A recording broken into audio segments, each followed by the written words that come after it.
Veancy may regalo pala kay Edo, at Edo may pinaghahandaan pala? Ano kaya ito mga kalingap? Yan ang ating aalamin mamaya mga kalingap. At paunawa atin po munang pakinggan ang istorya upang ating malaman ang nilalaman nito. At salamat sa palaging pagsuporta, lalo na po kay Kuya Val Santos at Kalingap Rab. At sanay hindi nyo po makalimutan na mag-like sa video na ito.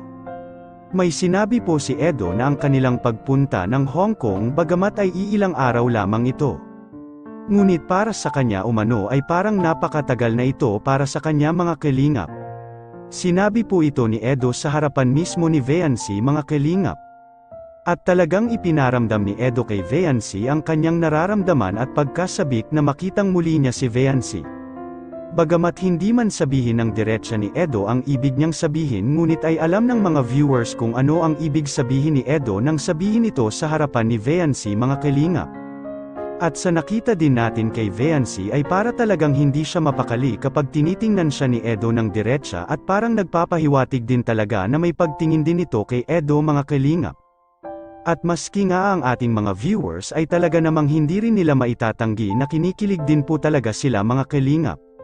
Kaya tudo ang suporta ng ating mga EDC fanatics dahil naging libangan na po nila ito.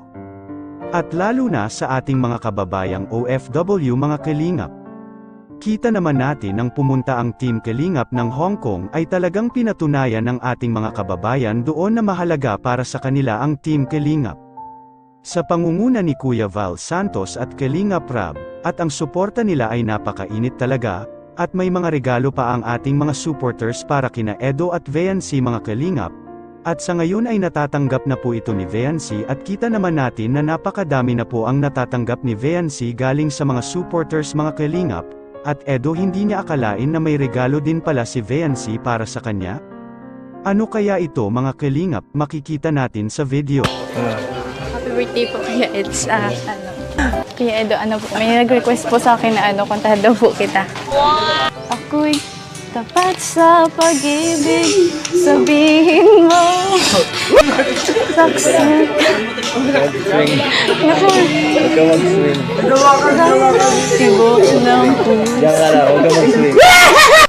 Bilang pagbati ni Veancy sa extended na kaarawan ni Edo ay may nag-request na sana ay kantahan daw ni Veancy si Edo. At ito naman ang ginawa ni Veancy kay Edo mga kalingap, kumbaga regalo ito ni Veancy kay Edo dahil sa mga kabutihang ginagawa ni Edo kay Veancy at alam naman natin na napakabating tao ni Edo mga kalingap. Simula noong una pa nang magsimula si Edo na naging Team Kalingap ang sabi pa nga ni Kalingap Rab ay wala po talagang nagbago kay Edo. Siya ay napakabait pa rin hanggang sa ngayon. Ano po masasabi niyo mga kalingap? At atin pong abangan ang mga susunod na mga episode ng Tambalang EDC mga kalingap, at muli po marami pong salamat.